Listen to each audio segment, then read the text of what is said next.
Next destination হলো পুষণ আশ্রম, হালি শহরের বাধাঘাটে। তো আশ্রমটা ঢুকি, আশ্রমটা কি আছে না আছে জানি না, কিন্তু আশ্রমটা খুব সুন্দর, ঢুকে জানি না, তবে খুব ঠান্ডা, খুব সুন্দর। এই দেখো ম্যাও, মা এর কোলে ছাতা পানি যায়। এই যে আশ্রম।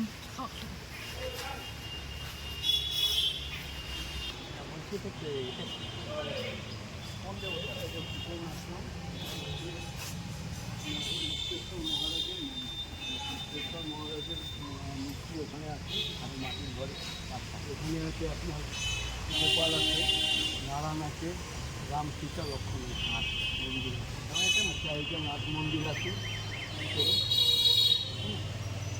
মুক্তেশ্বর মহারাজের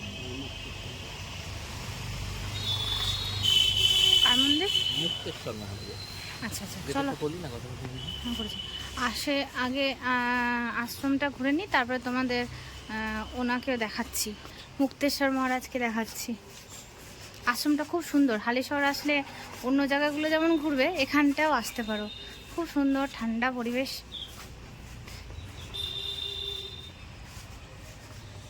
পাশেই গঙ্গা।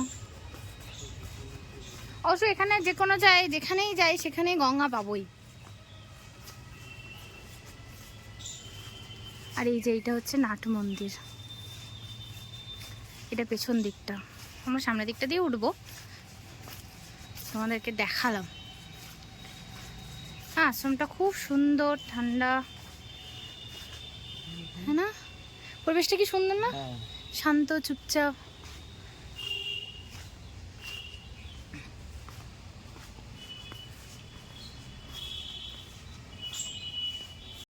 চলো এবার আমরা মন্দিরের ভেতরে ঢুকি।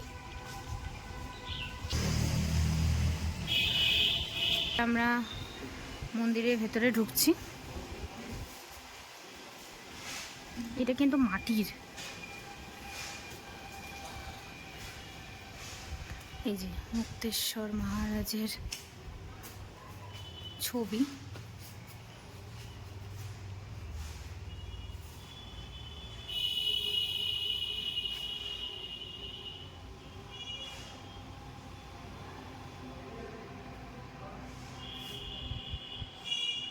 দেখো এত গরমে কত ঠান্ডা, বেশ আরামদায়ক। ও তোমরা কি করে দেখবে, আমি তোমার দেখো বলো।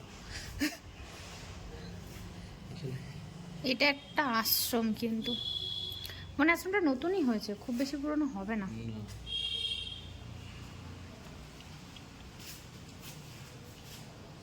হিন্দিতে লেখা আছে কি, সংস্কৃত হিন্দিতে। এ দেখো, এটা হচ্ছে ওনার পাদুকা, মুক্তেশ্বর মহারাজার।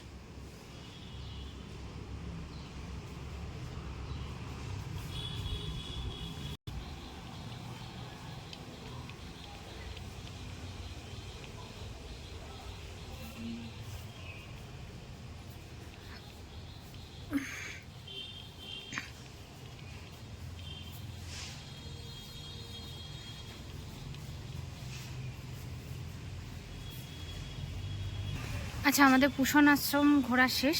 তোমরা হালিশহর আসলে আশ্রমটা একবার ঘুরে যেতে পারো। আশ্রমটা পরিবেশটা খুব সুন্দর, চারিদিকটাও প্রচুর সবুজ আছে, ফাঁকা, শান্ত। তো আসলে ভালো লাগবে। তো আমরা এখান থেকে বেরিয়ে যাচ্ছি, এবার বেরিয়ে দেখা যাক এবার কোথায় যাই।